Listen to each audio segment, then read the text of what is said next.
सच्चिदानंद गुरुवे नमः।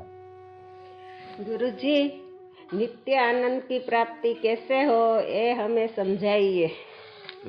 बहुत अच्छा प्रश्न है। ये प्रश्न आपका अकेले का नहीं, ये सभी का प्रश्न है। वही लोग कह सकते हैं कि मुझे शांति कैसे मिले। वास्तव में ये प्रश्न अपनी जगह पर बराबर है, लेकिन ज्ञानियों की दृष्टि से शांति प्राप्त करने की नहीं है।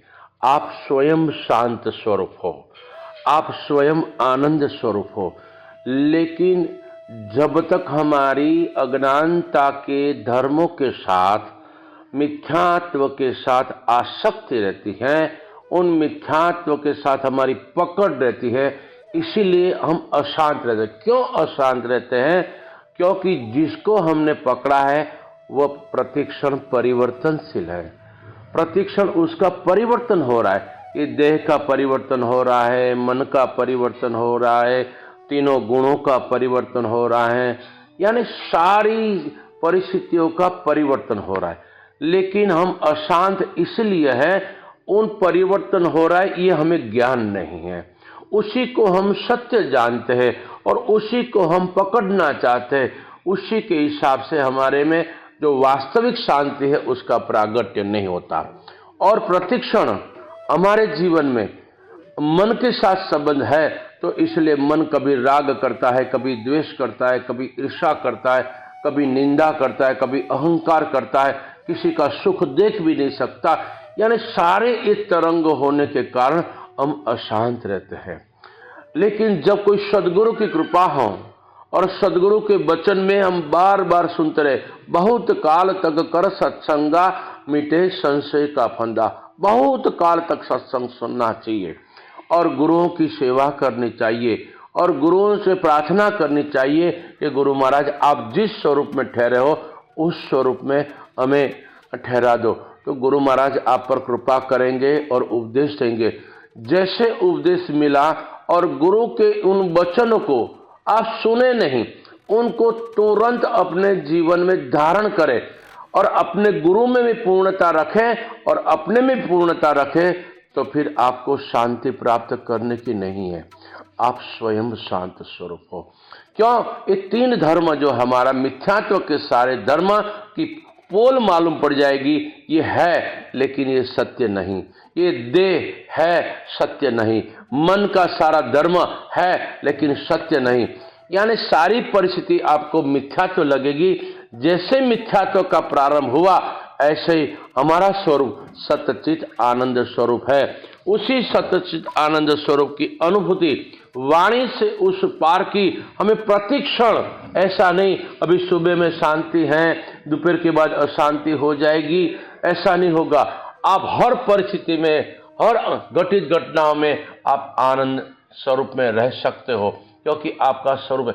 जैसे मिश्री हर पल में उसमें मिठास है, ऐसे ही हम सभी सच्चित आनंद स्वरूप है, हम सब शांत स्वरूप है। लेकिन गुरु के कृपा के बिना इस शांति की अनुभूति नहीं होती।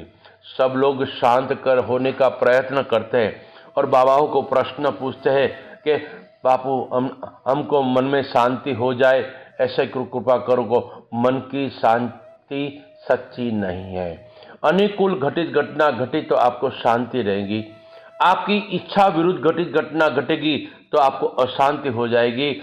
मन की शांति से उस पार। इसलिए कालिदास महाराज ने एक भजन की रचना की, मनने पेले पार जैन मौजो माणी। मन के उस पार, जो जो महापुरुषों के वचन से मन से उस पार माना क्या? ये जो अभी तक हमने जो मैं और मेना माना था वो स्वप्नवत है, वो कल्पित है, वह मिथ्या है। यह अनुभूति होगी, शब्दों से नहीं। सब लोग कहते हैं कि संसार कुछ साथ में ले जाने का नहीं, सब लोग बोलते हैं, लेकिन अनुभव नहीं है। लेकिन यहां हमें ये सब मिथ्या लगना चाहिए, है ही नहीं। इसलिए नरसिंह मेहता ने कहा, जागी ने जो तो जगत दिशे नहीं। इसलिए गुरु के उपदेश में हमारा जितना जितना अभ्यास होगा, जितना जितना इस नश्वरता के साथ की पकड़ छूटने का अभ्यास होगा, तो हमारे में वो शांति आएगी नहीं। हम शांत स्वरूप आत्मा है। ये शांत स्वरूप आत्मा में हूं, इस शब्दों से उस पार की अनुभूति का विषय है। मैं शांत हूं, ये शब्द है, लेकिन शब्द से उस पार जो वास्तविक शांति है, उस शांति का वर्णन शायद इन नश्वरता के शब्दों से नहीं हो सकता है। जिन जिन महापुरुषों को इस परम चैतन्य तत्व की प्राप्ति हुई है, वो प्रतिक्षण आनंद स्वरूप में है, प्रतिक्षण शांत स्वरूप में है, प्रतिक्षण अभय स्वरूप में है। तो ऐसे ही सभी को सदगुरु की कृपा से, सच्चा बोध से अविद्या का बाध हो, तो आपको शांत स्वरूप बनना नहीं है।